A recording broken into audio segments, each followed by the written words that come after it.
Barbanta, chapitre 9. Sec frappa longtemps à la porte. Il entendait gémir. Il s'assit sur une roche face à la vallée. Dans son dos, Sus s'en allait. Malgré l'amour qu'il lui portait, il n'était pas à même de le sentir. Cependant, une photo d'elle jeune lui revint en mémoire. Une femme avec les cheveux longs, roux, rouges, portant contre son sein une enfant. Une bien belle image, une belle carte postale, un instant heureux.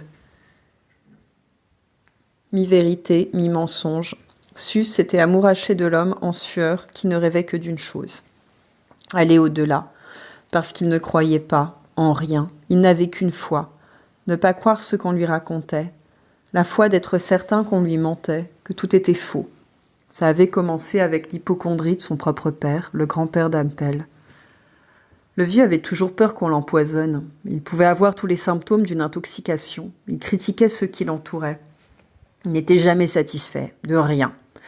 Il s'adorait mais se haïssait aussi, les deux faces d'une même pièce. Le vieux qui disait que son fils le tuerait, et le père mort, le fils avait continué à douter. Il avait sans broncher repris le fardeau du père. Il l'avait porté, l'avait nourri.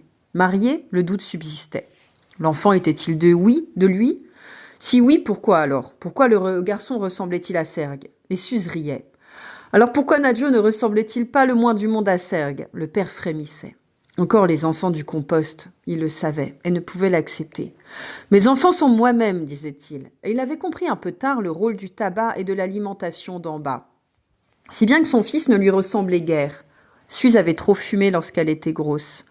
Il s'en voulait de l'avoir laissé faire. Il prenait parfois des brindilles et les faisait devenir arbustes.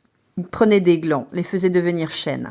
Sa propre mère, alors qu'elle ramassait des plantes sur un des versants les plus dangereux de la montagne, pour son ventre habité qui la faisait souffrir, avait glissé. La roche lui avait arraché la peau des jambes et elle avait gémi longtemps dans la crevasse. Ses mains s'étaient accrochées en vain aux parois hostiles.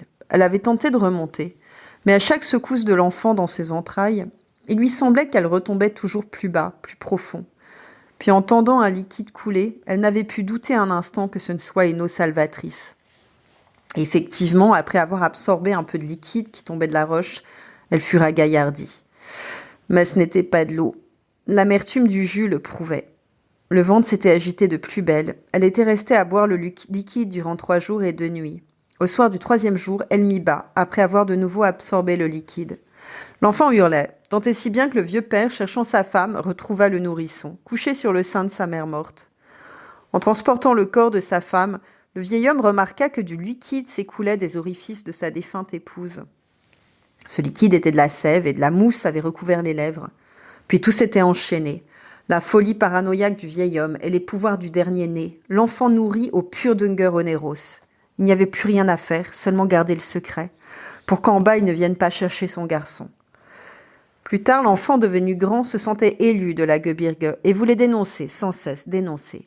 Il rencontra Sus et l'aima, car elle ne doutait jamais, ni de lui, ni de rien. Son 2e enfant lui ressemblait, à lui. Il l'aimait de tout son cœur et ne douta jamais qu'elle possédât son pouvoir. Lorsqu'elle mourut, il partit, à sa recherche d'abord, puis pour la venger. Il laissa le garçon qui ne lui ressemblait pas, qui n'avait pas les idées bien claires, comme les femmes en général, comme sa mère. Il laissa Sus tricoter des barboteuses, il doutait trop d'elle. L'amour, il ne le voyait plus. À présent, Sus, couchée contre le bois du sol, respirait lentement, presque avec sensualité. Elle avait la tête qui tournait, et les lapins la reniflaient parfois. Puis elle vit son fils, son amour.